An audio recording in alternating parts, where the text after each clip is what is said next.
Capítulo 11. Del alcance del poder legislativo. El fin por el cual los hombres ingresan voluntariamente a la sociedad política, es para disfrutar de su propiedad, en paz, y con seguridad, y el medio o instrumento para lograr ese objetivo, son las leyes. Por eso la primera y fundamental ley positiva de todo Estado, es la que instituye al poder legislativo como poder soberano. Y la ley natural que debe seguir este poder soberano, es la preservación de la sociedad política, y en la medida de que sea compatible con el bien común, la preservación de cada uno de los miembros de esa sociedad política. Como este poder soberano para hacer las leyes es entregado por la comunidad, las leyes que establece el poder legislativo cuentan con el consentimiento del pueblo. Por eso las leyes dictadas por el legislativo tienen un carácter obligatorio para todos los súbditos, porque son aceptadas como obligaciones autoimpuestas. Pero el poder legislativo, que es el poder soberano del Estado, ya sea ejercido por una o más personas, en forma permanente o con intervalos, presenta los siguientes límites.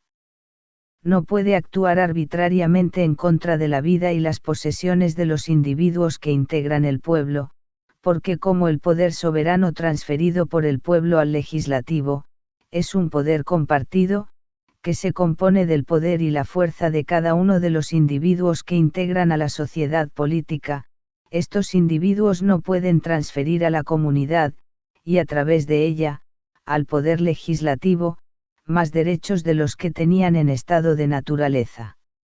En estado de naturaleza, nadie tenía un derecho absoluto sobre su vida, y tampoco puede dañarse a sí mismo, ni actuar arbitrariamente contra la vida y propiedad de los demás. De manera que cada individuo solo puede entregar a la comunidad el poder que la ley de la naturaleza le ha dado, esto es, el poder de preservarse a sí mismo y a la humanidad. Es este poder para autoconservarse, lo que entregan los individuos al poder legislativo, a través de la confianza depositada por la comunidad, en el poder legislativo para que aquél, asuma la soberanía. Por lo tanto, el poder soberano no puede actuar arbitrariamente en contra de sus súbditos. El poder soberano está limitado por el bien común, tiene que contribuir a realizarlo. El fin del Estado, es la preservación de la sociedad, y sus miembros, y no puede destruir, esclavizar, o empobrecer a sus súbditos premeditadamente. El poder soberano está limitado por la ley de la natural que ordena la preservación de la humanidad, en la medida de lo posible. El poder legislativo debe cumplir con las leyes naturales, que son la manifestación de la voluntad de Dios, y lograr que el resto de la sociedad política, también las cumpla. Tanto los legisladores como el resto de los ciudadanos deben observar las leyes naturales. Para eso el poder legislativo, dicta leyes civiles para hacer que los súbditos cumplan con la ley de la naturaleza, necesarias para alcanzar la paz y la protección de la propiedad. Como la ley de la naturaleza obliga en los corazones de los hombres, muchas veces se necesita reforzarlas con leyes civiles y castigos públicos, para que las leyes naturales sean observadas por los individuos. El poder legislativo no puede gobernar arbitrariamente, sino por medio de leyes imparciales que establecen los derechos de los súbditos, y dan seguridad jurídica, previsibilidad porque les permite a los súbditos saber a qué atenerse, les permite conocer cuáles son sus deberes y encontrar protección para su propiedad dentro de los límites del Estado de Derecho. El poder soberano debe administrar la justicia para resolver las controversias entre los súbditos, valiéndose de las leyes imparciales que dicta el legislativo y a través de jueces autorizados. Las leyes civiles y la interpretación de los jueces establecen cómo ha de interpretarse, y ejecutar la ley natural y sus injurias. La existencia de un único juez autorizado por la sociedad para interpretar y castigar las infracciones a la ley natural, permite resolver el problema que se daba en el estado de naturaleza, cuando cada individuo asumía la tarea de interpretar y ejecutar la ley natural, lo cual desembocaba en un estado de guerra. Pero además de ello, el Estado concentra la fuerza pública, lo cual hace que sea más eficiente el castigo de las injurias. En estado de naturaleza, la posibilidad del castigo de las injurias contra la ley natural era mucho más acotado, pues estaba exclusivamente supeditado a las fuerzas que pudiera tener cada individuo. Para evitar estos inconvenientes que impedían disponer de la propiedad en paz, los hombres aceptan ingresar voluntariamente a la sociedad política, en búsqueda de reglas que obliguen a todos, y les hagan saber lo que es de cada uno, y así evitar las arbitrariedades a las que los individuos estaban expuestos, en estado de naturaleza. Por lo tanto, es contradictorio como pretende Hobbes, que luego quieran someterse a un poder absoluto y arbitrario, aún más peligroso que el poder de los individuos en estado de naturaleza. El poder legislativo debe hacer leyes que regulen la propiedad de los súbditos, pero no puede quitarle a los súbditos, sin causa justificada, su derecho de propiedad, ya que disponer de este derecho, era uno de los fines principales por el cual los individuos ingresaban voluntariamente a la sociedad civil. En ocasiones hay ciertas funciones que cumple el poder soberano, que requieren el ejercicio de un poder absoluto, como el caso de la dirección de la autoridad militar, de la cual a su vez depende la seguridad del Estado. Pero aun en el ejercicio de ese poder absoluto, el soberano no puede ser arbitrario, y debe ejercer ese poder con un fin específico. Así, por ejemplo, el poder soberano puede pedir a un soldado que sacrifique su vida en defensa de la seguridad del Estado, porque es parte de la función militar, y puede ser requerida por el Estado.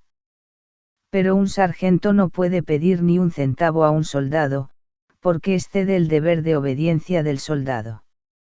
La obediencia ciega es parte de la función militar de un soldado, al punto de que se le puede pedir que sacrifique su vida en una guerra, en las misiones más peligrosas o absurdas, pero no se puede apelar a esa misma obligación, para disponer arbitrariamente de la propiedad del oficial, porque en este caso, se estaría violando su derecho.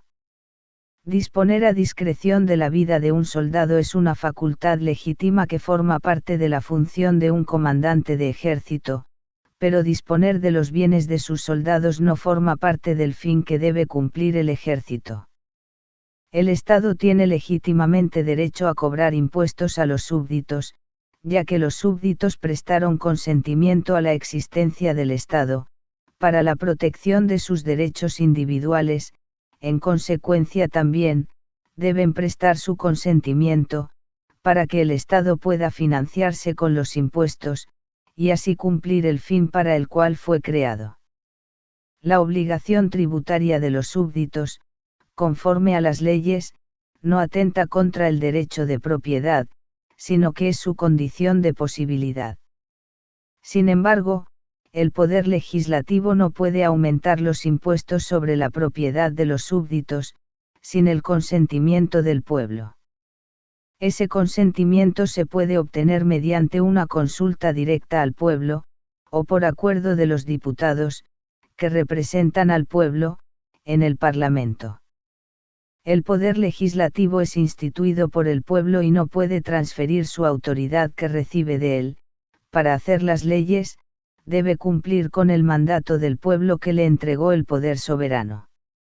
Solo el pueblo puede cambiar la forma de gobierno del Estado, constituyendo el poder legislativo y designando a las personas que deben ocupar los cargos de legisladores.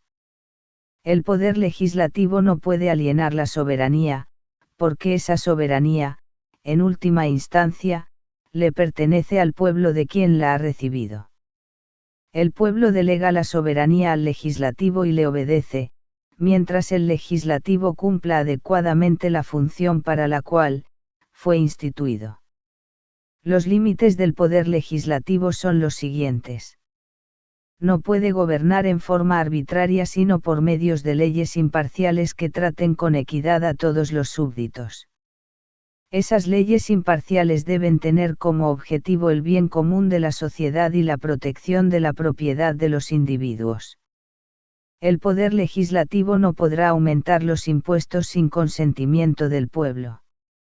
La legislatura no puede transferir a nadie el poder de hacer las leyes que ha recibido del pueblo. Capítulo 12. De los poderes legislativo, ejecutivo y federativo del Estado.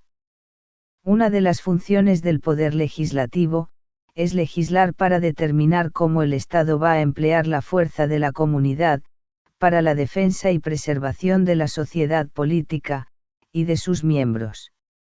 La función del poder legislativo es legislar para el bien común de la sociedad. Pero como la naturaleza humana es frágil, y los hombres tienden a acumular poder, quien ocupa el poder legislativo, puede verse en la tentación, de ejercer también el poder ejecutivo, que aplica las leyes, y así eximirse de la obligación de obedecer a las leyes, que los mismos legisladores han dictado. También si los legisladores ejercen al mismo tiempo, el poder ejecutivo, pueden hacer las leyes a su medida, y aplicarlas para su propio beneficio, con lo cual desarrollarían intereses contrarios al bien común, a la preservación de la sociedad, y sus miembros, es decir, contrarios al fin para el cual el Estado fue creado. Por eso, lo más aconsejable es que en un Estado bien constituido, el poder legislativo sea integrado por una asamblea, y cuando la asamblea deja de sesionar, el legislador vuelve a ser súbdito de las leyes que él mismo ha aprobado. El hecho de tener que someterse en la condición de súbditos a las leyes que esos mismos individuos aprobaron ejerciendo su cargo de legisladores, es un incentivo para que estos representantes, hagan su trabajo pensando en el bien común, ya que las consecuencias de las leyes que han sancionado, los afectarán también a ellos, cuando los legisladores vuelvan al llano, y se conviertan en un miembro más del pueblo. No es necesario que la legislatura sesione en forma permanente, ya que el tratamiento de las leyes debe resolverse en un tiempo relativamente breve, porque supone la satisfacción de una demanda o necesidad puntual. La Asamblea se reúne para tratar determinadas leyes, y una vez que la ley ha sido sancionada, la Asamblea se puede levantar, y volver a reunirse periódicamente, cuando la Constitución lo establezca, o las circunstancias de la vida de la comunidad, requiera que se reúna en forma extraordinaria. Pero si bien el poder legislativo puede actuar con intervalos, es necesario que exista en el Estado, una autoridad ejecutiva que actúe en forma permanente, para encargarse de la aplicación de la ley, ya que esta tarea debe ser realizada en forma constante, pues no se puede dejar de aplicar la ley. La necesidad de evitar el abuso de poder concentrando todas las funciones del Estado en unas mismas manos, y la necesidad de diferenciar el tiempo en el que deben mantenerse activas, las funciones del Estado, de legislar y aplicar las leyes, justifica según Locke, la separación del poder legislativo que es el poder soberano, del poder ejecutivo que aplica las leyes. En el diseño institucional de Locke, el poder ejecutivo incluye también al poder judicial. Por otra parte, la sociedad civil está compuesta por un conjunto de individuos que acuerdan someterse a una ley común para salir de la incertidumbre y la inseguridad del estado de naturaleza. Pero esta misma sociedad civil, cuando interactúa con algún estado extranjero, se comporta como un cuerpo político homogéneo, como si fuera un solo individuo, una misma persona. Pero como no existe ninguna ley superior a la que los estados soberanos deban observar, las relaciones que las potencias extranjeras mantienen entre sí, es la misma que existen entre los individuos que viven en estado de naturaleza. Al igual que sucede con cualquier individuo en estado de naturaleza, también para los estados soberanos, rige la ley natural. y es racional que los estados busquen preservarse, y que castiguen a las injurias cometidas por agresores extranjeros contra todo el cuerpo político, o alguno de sus miembros. Porque preservar a la sociedad, y en la medida en que es compatible con el bien común, a cada uno de sus miembros, es el fin para el cual los individuos instituyeron, por su propio consentimiento, al Estado. Por eso, el Estado tiene la potestad para defenderse de otros estados soberanos y declarar la guerra, o para conservar la paz. También forma parte de esta función del Estado, la potestad para entablar acuerdos con otras potencias extranjeras, y establecer alianzas o formar federaciones con otras naciones. De ahí, proviene el nombre que Locke le otorga a esta función del Estado, poder federativo, que es la función que el Estado ejerce cuando entra en relación con otras potencias extranjeras, o con individuos que no pertenecen al cuerpo político del propio Estado. Tanto la función del poder ejecutivo en el plano interno, como la del poder federativo, en la relación con los estados extranjeros, o con individuos extranjeros, para poder ser realizada eficazmente, necesita emplear de un modo cohesionado toda la fuerza que tiene la sociedad civil.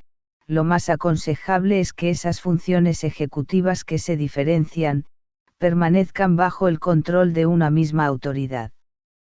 Porque si el poder ejecutivo y el poder federativo, no actúan coordinadamente en la preservación de la soberanía del Estado, el cuerpo político quedaría debilitado, poniendo en peligro a la propia soberanía, tanto en el plano interno como en el exterior. Por eso lo mejor es que esas distintas funciones del Estado permanezcan en manos de una misma autoridad que es el Poder Ejecutivo. Capítulo 13. De la subordinación de los poderes de Estado. El poder legislativo es el poder soberano del Estado, porque como su función es dictar las leyes a otro, para poder hacerlo, debe ser superior de aquel cuya función será aplicar la ley. En ese sentido, todos los demás poderes del Estado a los que el legislativo les otorga sus reglas a través de las leyes que sanciona, quedan subordinados a la autoridad del poder legislativo. Sin embargo, ese poder legislativo ha sido instituido por el consentimiento del pueblo para que cumpla con el fin de preservar a la sociedad y a sus miembros y sus propiedades. Por eso, mientras cumpla el fin que le ha sido encomendado, el pueblo tiene la obligación de obedecer al poder legislativo, reconociéndolo como poder soberano. Pero dado que es el consentimiento del pueblo el que ha instituido la autoridad suprema del poder legislativo en la sociedad civil, el pueblo como poder constituyente conserva la facultad de destituir al poder legislativo, cuando éste no realice correctamente la función que se le ha encomendado. No cumplir el fin para el que ha sido instituido hace que el pueblo pierda la confianza que había depositado en el poder soberano, y sin esa confianza, el poder legislativo pierde su legitimidad. Puede decirse entonces que el poder supremo es la comunidad, el pueblo constituido. Pero mientras el pueblo haya delegado su soberanía a un gobierno, y el gobierno se mantenga cumpliendo sus funciones, el pueblo se obliga a sí mismo a obedecerle. El pueblo solo recupera la autoridad suprema cuando el gobierno es disuelto por el pueblo porque no ha podido cumplir la función que se le ha encomendado. El principio que fundamenta el derecho del pueblo a destituir a un gobierno que es instituido con la soberanía cuando no cumple su función, es que ningún hombre, ni ninguna sociedad de hombres, pierde su derecho a la autoconservación. Por lo tanto, no puede entregar tanto poder a otro como para quedar sometido a su voluntad arbitraria. Si alguien o alguna institución a la que se le haya entregado el poder soberano pretende esclavizar a la sociedad, el pueblo conserva el derecho de deshacerse de quien viola el precepto fundamental de la ley natural que ordena preservarse, ya que es la razón principal por la cual los individuos deciden constituir una sociedad civil. En las monarquías donde el poder ejecutivo es ejercido por una sola persona, se puede considerar al titular del Ejecutivo como la autoridad soberana del Estado, porque es también la autoridad superior del poder legislativo, ya que ninguna ley puede ser sancionada sin su consentimiento. Pero la obligación de los súbditos de obedecer a esta autoridad suprema, no se debe a que el rey sea, él mismo el poder legislativo, sino porque el monarca es la autoridad suprema de ejecución de la ley, si bien realiza esta función con otros magistrados que dependen de su autoridad.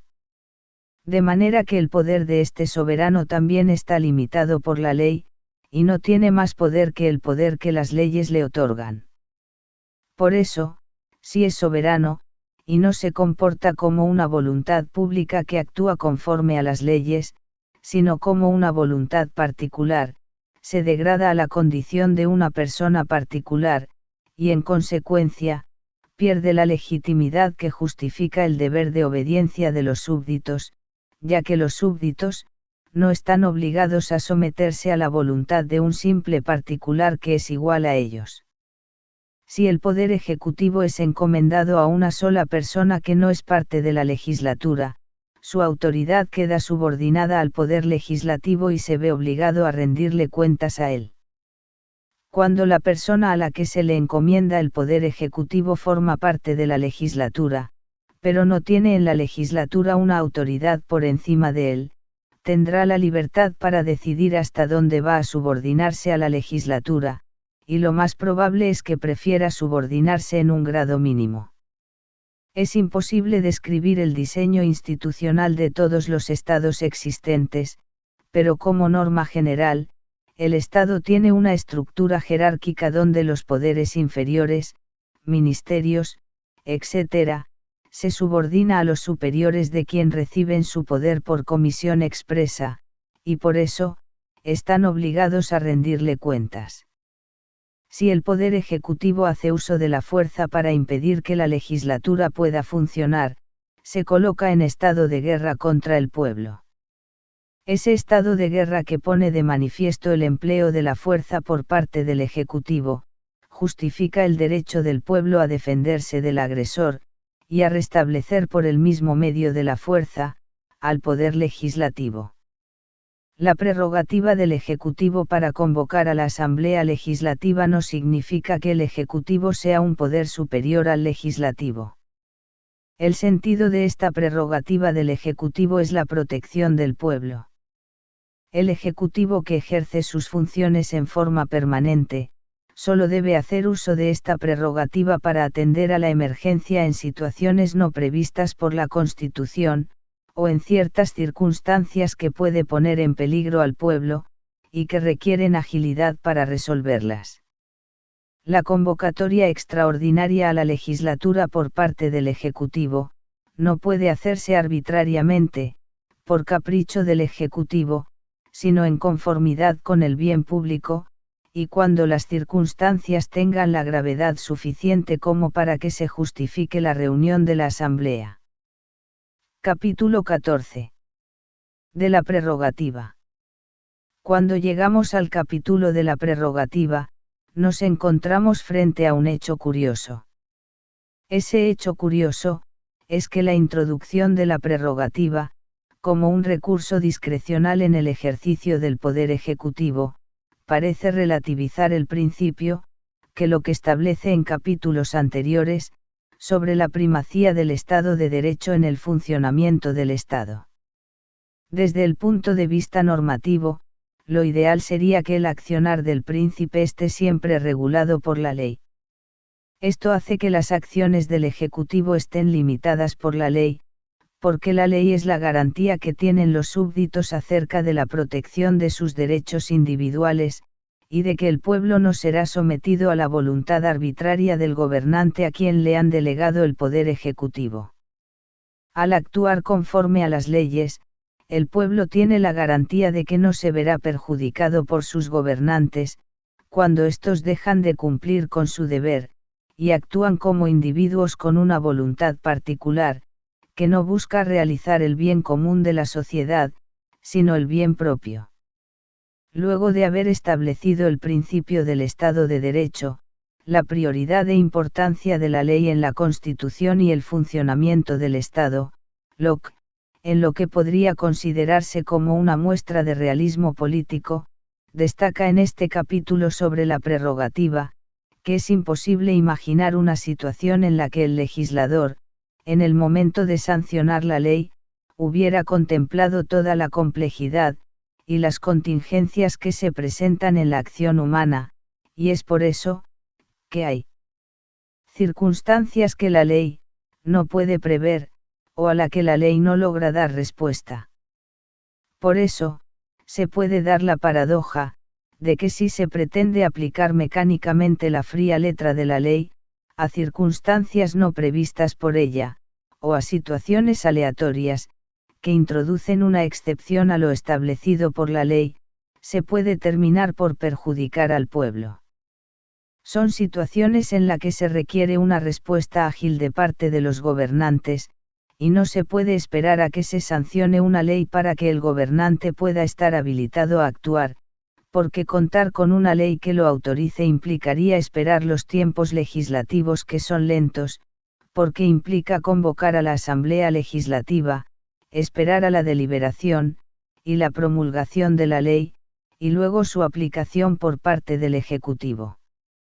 Pero ocurren ciertas situaciones de la vida comunitaria, que exigen al gobernante apartarse de la ley, o incluso actuar contra lo que la ley ordena, para poder actuar en beneficio de la comunidad, como el caso de la decisión de derribar una vivienda. Recordemos que el derecho de propiedad es inalienable sin causa justificada, y su protección una de las razones de la existencia de la sociedad civil para evitar que se propague un incendio, que afectaría al derecho de propiedad de más personas. Es decir, se daría el mal mayor, si en este ejemplo, se respetara dogmáticamente el derecho inalienable de propiedad de un individuo. Decisiones de este tipo para atender a la particularidad de ciertas situaciones excepcionales, son las que debe tomar el gobernante sin apoyo de la ley, dependiendo solo de su prudencia como buen gobernante, de su virtud política que lo debería llevar a sopesar las alternativas en cuestión, y a elegir la acción más eficaz que permita realizar el bien común de la sociedad. En esto consiste la prerrogativa, en la capacidad o poder de los gobernantes de hacer el bien común de la sociedad sin regla. Locke menciona también que la prerrogativa es el permiso o autorización que el pueblo les otorga a sus gobernantes para que puedan tomar decisiones según su conciencia en función de las necesidades de circunstancias particulares, para realizar el fin del poder político, que es que sus actos sirvan para realizar el bien común de la sociedad. Uno podría preguntarse si después de criticar al absolutismo político como el que Hobbes justifica, Locke no vuelve a abrir la puerta con la prerrogativa del Ejecutivo al ingreso en el estado de la arbitrariedad política, ya que reconoce la necesidad de ciertas acciones discrecionales que quedan sujetas a los criterios de decisión de los gobernantes. Y si bien, no deja de ser problemático esta discrecionalidad de la decisión, cuando se usa adecuadamente esta capacidad que se reservan los gobernantes para actuar, en casos de urgencia y necesidad, el criterio que permite distinguir, el buen uso de la prerrogativa de un mero acto de arbitrariedad y abuso de poder por parte del gobernante, es considerar el tipo de resultados que produce esa acción, que no se apoya directamente en la ley. Si los efectos de esa acción sin regla, que depende pura y exclusivamente de la decisión del gobernante, producen un bien para la sociedad, entonces se trata de un uso legítimo de la prerrogativa. Si por el contrario, la decisión que toma un gobernante sin apoyarse en la ley, produce un perjuicio o un mal para el pueblo, entonces estamos en presencia de una acción arbitraria por parte del Ejecutivo que merece el rechazo del pueblo. Para Locke, el uso legítimo de la prerrogativa, no debería conducir a la arbitrariedad política, no debería llevar a una justificación del absolutismo político.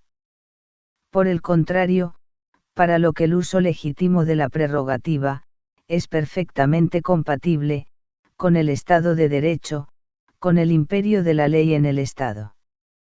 Porque el fin de la ley no es otro que el bien común de la sociedad, y si el gobernante con sus decisiones autónomas, hace el bien a la sociedad, en última instancia, no estaría más que cumpliendo con el mismo fin, que persiguen las leyes, y que justifica la existencia de la propia sociedad civil, el bien de la sociedad y de cada uno de sus miembros.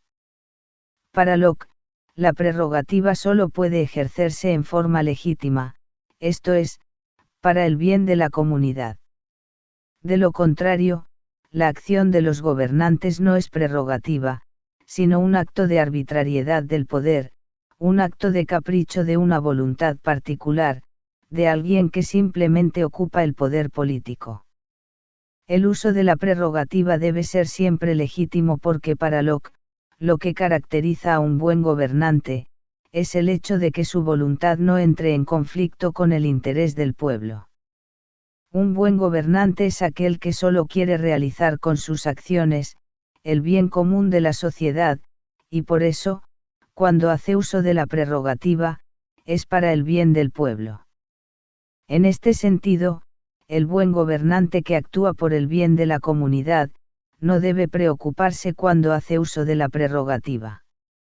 Locke dice que el pueblo, el ciudadano de a pie, por lo general no suele fijarse si las buenas acciones de un gobernante, fueron realizadas ejerciendo la prerrogativa, o cumpliendo con los procedimientos legales. Más bien, lo que le importa al ciudadano común, es que las acciones del gobernante tengan efectos positivos para el pueblo, que contribuyan al bien común, y es por eso que cuando se cumple este fin de la acción de gobierno, los súbditos le prestan su consentimiento tácito a lo que hacen sus gobernantes. Locke considera que no deja de ser problemático juzgar cuando el uso de la prerrogativa es legítimo, y cuando es simple abuso de poder, más allá del criterio de los efectos de la acción, es decir, si las acciones del gobernante que decide por motus propio, es buena o perjudicial para el pueblo. Pero más allá de ese criterio basado en los efectos de la acción, juzgar el uso de la prerrogativa, es problemático, porque no existe un juez imparcial, una instancia superior que pueda decidir, si la acción del gobernante, es o no legítima. Por lo tanto, la decisión última sobre el uso de la prerrogativa, solo puede recaer en una decisión del propio pueblo. Que el pueblo sea la última instancia de decisión sobre las acciones del príncipe, no pretende ser un justificativo para legitimar la desobediencia civil, y la anarquía. No es legítimo que por cualquier capricho, el pueblo pueda levantarse contra quien lo gobierna. El pueblo está en condiciones de rebelarse contra el gobernante, solo cuando hay causa de necesidad que lo justifican, cuando las decisiones del gobernante, son efectivamente actos arbitrarios de una voluntad particular, al punto de que esos actos arbitrarios se han vuelto intolerables, y el pueblo termina cansándose de quienes los gobiernan. Pero el pueblo, no tiene razones para levantarse en contra del poder político, por el simple hecho de que el gobernante haya cometido algún error con alguna decisión en particular. No deja de ser problemático que el pueblo sea la última instancia de decisión para juzgar las acciones del gobernante, y como no hay una autoridad superior a la que pueda acudir para resolver la controversia, al pueblo no le queda más alternativa que apelar a los cielos, si decide que es necesario rebelarse contra el Ejecutivo, porque ha actuado sin razón, como un poder arbitrario. Porque el pueblo frente al poder político, no pierde su derecho de autoconservación. Así como un individuo en estado de naturaleza, no tiene el derecho de quitarse la vida, o de destruirse a sí mismo, y no puede dar a otro más poder del que él mismo tiene sobre sí, el pueblo no puede permitir que sea destruido por sus gobernantes.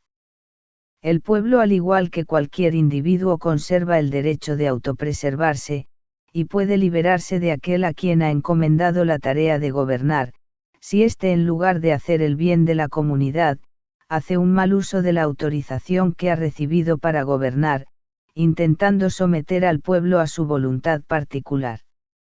En sus comienzos los reinos eran familias ampliadas donde gobernaba la autoridad del padre, y como el padre era alguien que velaba por el bien de su grey, no hacía falta demasiadas leyes para que pudiera cumplir con ese objetivo. El padre gobernaba siguiendo su prudencia, mayormente haciendo uso de la prerrogativa, para resolver las circunstancias que se presentaban. Pero con los años, lo sucedieron gobernantes débiles, que no gobernaron prudentemente, sino con arbitrariedad. Pero eso, el pueblo se vio en la necesidad de limitar el mal uso de la prerrogativa, y para eso, se dictaron las leyes. Pero eso no significa que el pueblo se oponga a la prerrogativa. Mientras el gobernante haga un buen uso de la prerrogativa, el pueblo prestará su consentimiento tácito a las acciones de sus gobernantes que sean para el bien de toda la comunidad.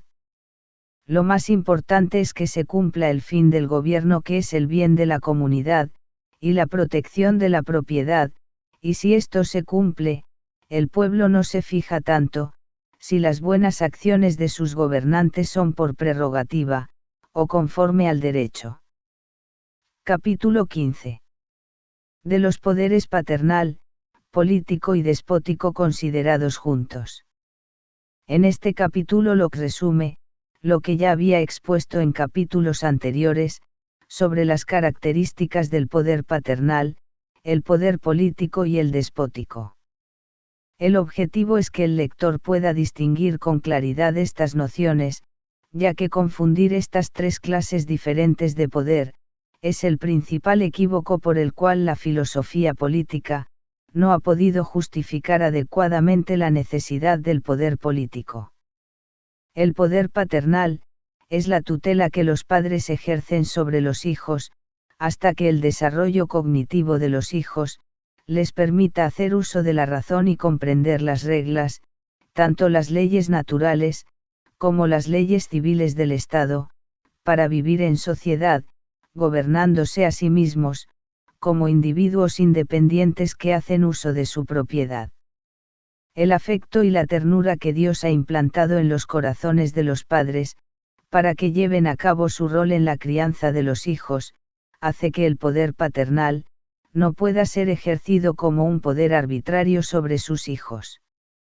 Por el contrario, el poder paternal es una tutela que se ejerce para el bienestar de los hijos, para su cuidado, y para su educación, hasta que los hijos puedan alcanzar la mayoría de edad, y valerse por sí mismos, haciendo uso de su razón. Por eso, así como el poder paternal no tiene derecho sobre la vida y la muerte de los hijos, por el contrario, debe preservar la vida de los hijos, no puede tener poder sobre la vida de ningún hombre. La obligación del poder paternal dura hasta que los hijos se emancipan de los padres, porque desarrollan su razón que les permite vivir como adultos en sociedad. Desde ese momento, los hijos ya no tienen que obedecer a la voluntad de los padres, como cuando eran menores, sino que lo que como adultos, los hijos les deben a sus padres, es el honor, el respeto por el cariño y cuidados recibidos durante la etapa formativa de su infancia. Por la gratitud y el amor que los hijos sienten por sus padres, los hijos tienen el deber de cuidar de sus padres mientras ellos vivan, pero no porque el padre los obligue a hacerlo, sino porque los hijos lo deciden libremente, es decir, por consentimiento.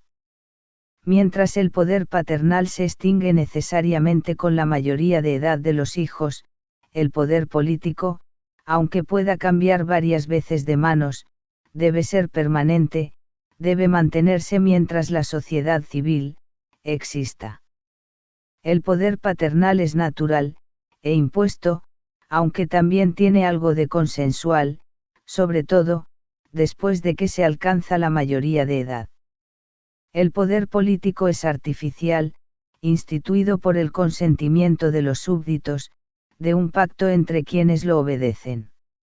El poder político es el poder de juzgar, y hacer cumplir la ley natural que todos los hombres tienen en el estado de naturaleza. Ese poder político de cada hombre en estado de naturaleza, es entregado voluntariamente por cada individuo, a la sociedad a la cual ingresa por medio de este pacto. Ese pacto se acepta por unanimidad. Y la sociedad política que ese pacto instituye a su vez, acuerda por el voto de la mayoría, delegar el poder político de todos los individuos que conforman la comunidad, a sus gobernantes, para que éstos puedan cumplir con el fin de realizar el bien de la sociedad, y proteger la propiedad de cada individuo. En estado de naturaleza el poder político que cada individuo emplea consiste en juzgar según su propio criterio, cuáles son los medios más eficaces para preservar la propiedad, y ponerlos en práctica, así como castigar las infracciones que cualquier otro individuo haga a la ley natural. De manera que el fin del poder político de cada individuo en estado de naturaleza, es la preservación no sólo de sí mismo, sino de la humanidad a la que pertenece, cumpliendo con la ley natural, y castigando sus infracciones. El mismo principio se mantiene cuando los individuos entregan a la sociedad el poder político que cada uno tenían en estado de naturaleza. La finalidad del poder político, ejercido ahora por la sociedad, es la preservación de toda la comunidad, y por lo tanto, la conservación de cada uno de los individuos que la integran como sus miembros, y de su propiedad, siempre que estos individuos que integran la comunidad, no merezcan un castigo por haber violado la ley natural, o las leyes civiles de la sociedad. Por lo tanto, si el fin del poder político que la sociedad delega en sus gobernantes es el bien común, y la protección de los individuos y de su propiedad, el poder político no puede ser un poder absoluto y arbitrario sobre la vida de los súbditos, sino que debe respetar la vida, y la propiedad de los súbditos, mientras éstos cumplan la ley común, y no lesionen los derechos de los demás. El poder político, es un poder de hacer las leyes para el bien de la comunidad, y establecer castigos a los miembros, que no las cumplan. Esta es la manera con la que el poder político asegura la preservación de la sociedad, y de sus miembros.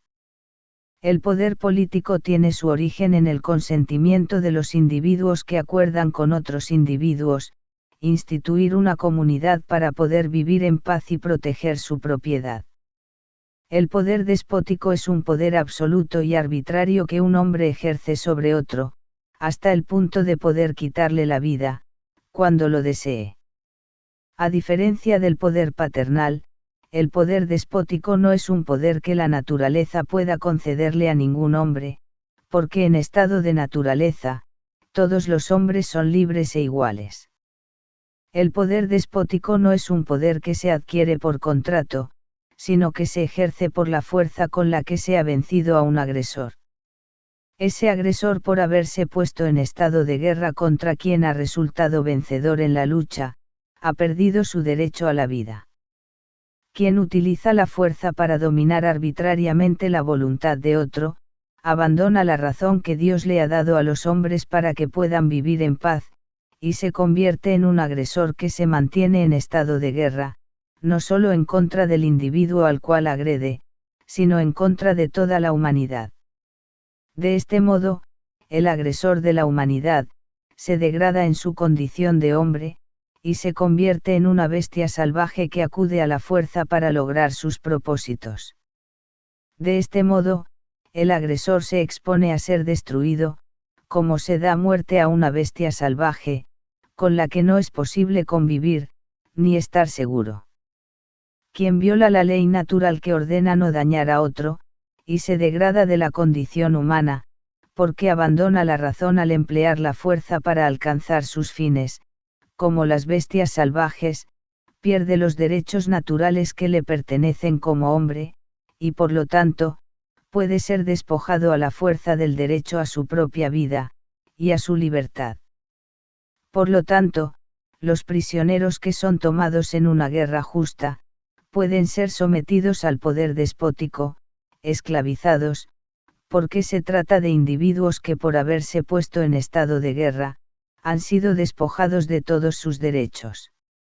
De manera que el poder despótico, no surge de un pacto, porque no se puede pactar con quien no es dueño de su vida, ni de su libertad. Si el amo pacta con el esclavo, es porque antes le ha concedido el derecho a la vida, y ha puesto fin al estado de guerra.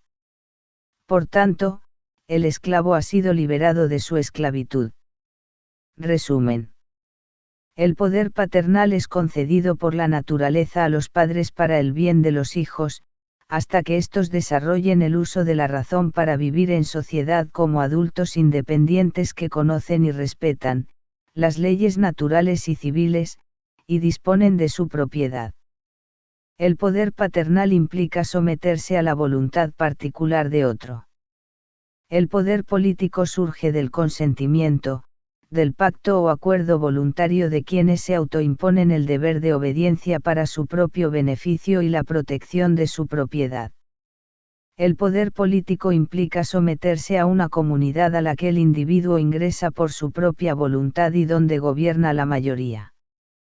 No gobierna una voluntad particular como en el poder paternal o despótico, sino la voluntad de la comunidad. El poder despótico surge del despojo o privación de derechos a un individuo que se ha puesto en estado de guerra contra la humanidad y que ha sido vencido en una guerra justa. El poder despótico se ejerce para beneficio de quien domina, sobre alguien que no tiene ninguna propiedad. El poder paternal es dado por la naturaleza y se extiende hasta que el hijo desarrolla su capacidad para administrar su propiedad. El poder paternal implica someterse a la voluntad particular de otro. El poder político es artificial y es resultado de un contrato entre propietarios. El poder despótico no es natural, ni surge por contrato voluntario entre propietarios, sino que es un acto de fuerza que despoja de toda propiedad al individuo sobre el cual se ejerce dominación por la fuerza.